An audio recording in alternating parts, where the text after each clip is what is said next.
Hello students, तो चलिए आज हम लोग शुरुआत करते हैं क्लास 9 के एक्सरसाइज 7.2 के क्वेश्चन नंबर 8 का, जो कि है show that the angles of an equilateral triangle are 60 degree each. तो इस क्वेश्चन में हम लोगों को क्या बोला गया है कि हम लोगों को ये प्रूफ करके दिखाना है कि एक इक्विलैटरल ट्रायंगल जो होता है उसमें हर एक एंगल जो है वो 60 डिग्री के बराबर होता है। तो क्वेश्चन जितना सिंपल है उतना सिंपल इसका सॉल्यूशन है। तो चलिए हम लोग शुरुआत करते हैं। तो सबसे पहले हम लोग किससे शुरुआत करेंगे? तो ऑफ कोर्स फिगर से करेंगे। तो हम लोग एक इक्विलैटरल ट्रायंगल ड्रॉ कर लेते हैं। मान लीजिए कि ये हमारा इक्विलैटरल ट्रायंगल है जिसकी नेमिंग हम लोग करते हैं ABC। और क्योंकि अगर ये इक्विलैटरल है तो ये साइड इसके बराबर और ये साइड इसके बराबर, मतलब तीनों साइड जो है वो इक्वल है। अब इसमें लॉजिक क्या हम लोग यूज करने वाले हैं? हमने पिछले क्वेश्चन में भी ये चीज यूज करा था कि किसी भी ट्रायंगल में अगर साइड्स इक्वल है तो उसके अपोजिट का जो एंगल होगा वो भी इक्वल होगा। मतलब कि BC, देख लीजिए एग्जांपल में BC के अपोजिट कौन सा एंगल है? एंगल A है। उसके बाद AC के अपोजिट में कौन सा एंगल है? तो एंगल B है। और AB के अपोजिट में कौन सा एंगल है?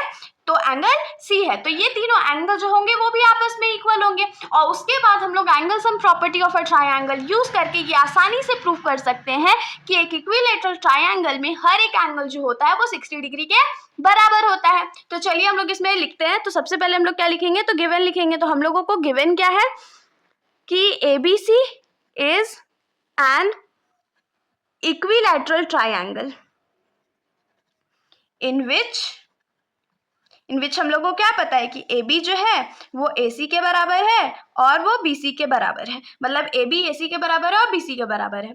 और हम लोगों को प्रूफ क्या करना है? हम लोगों को ये प्रूफ करके दिखाना है कि एंगल A जो है वो एंगल B के बराबर है, एंगल C के बराबर है और तीनों का वैल्यू जो होता है वो 60 डिग्री के बराबर होता है। और इसका प्रूफ हम लोग करेंगे कैसे? तो सबसे पहले तो हम लोग क्या लिखेंगे कि AB is equals to BC is equals to AC। कोई भी सीक्वेंस में लिखिए, बात बराबर होगा। और इसमें रीजन क्या लिखेंगे? तो ये हम लोगों को गिवन है या डायरेक्टली आप लोग रीजन में लिख सकते हो, since ABC is a equilateral triangle. अब AP के अपोजिट में कौन सा एंगल है? तो एंगल C है, इज इक्वल्स टू BC के अपोजिट में कौन सा एंगल है? तो एंगल A है। और AC के अपोजिट में कौन सा एंगल है? तो एंगल B है। और ये हम लोगों को कैसे पता चला? तो हम लोगों को ये इसीलिए पता है क्योंकि हमने ये पढ़ रखा है कि अपोजिट एंगल्स जो होते हैं इक्वल साइड्स के वो हमेशा इक्वल होते हैं। तो हम लोग क्या लिखेंगे कि angles opposite to equal sides are always equal.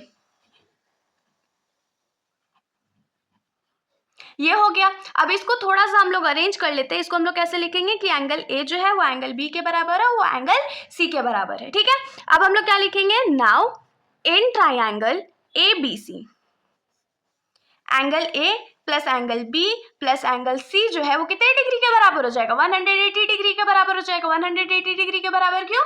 तो angle sum property of a triangle से, angle sum property of triangle क्या बोलता है कि किसी भी ट्रायंगल में जब तीनों एंगल्स का सम हम लोग करेंगे तो उसके सम कितने के बराबर होगा? तो 180 डिग्री के बराबर होगा।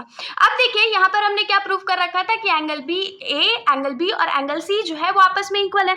तो यहाँ पर हम लोग सिर्फ एंगल A का यूज करते हैं। तो angle A plus angle A plus angle A is equal to 180 degree. और रीजन में क्या लिखेंगे? सिंस एंगल A जो है वो एंगल B के बराबर भी है और एंगल C के बराबर भी है। तो एंगल A कितना हो जाएगा? तो यहाँ पर 3 एंगल A जो है वो कितने डिग्री के बराबर हो जाएगा? 180 डिग्री के बराबर हो जाएगा। तो angle A is equals to क्या हो गया? 180 डिग्री डिवाइडेड बाई 3।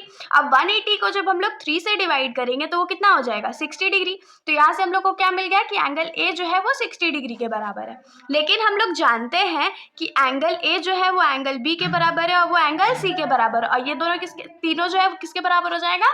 60 डिग्री के बराबर हो जाएगा। और यही तो हम लोग को प्रूफ करना था। तो इसके साथ हमारा ये जो सॉल्यूशन है यहीं पर खत्म हो जाता है। अगर आप लोगों को कोई भी डाउट हो तो आप लोग कमेंट सेक्शन में पूछ सकते हो, वरना अगर आप लोगों को वीडियो अच्छी लगी तो वीडियो को लाइक करिएगा और मेरे चैनल को बिना सब्सक्राइब करे कहीं मत जाइएगा। Thank you.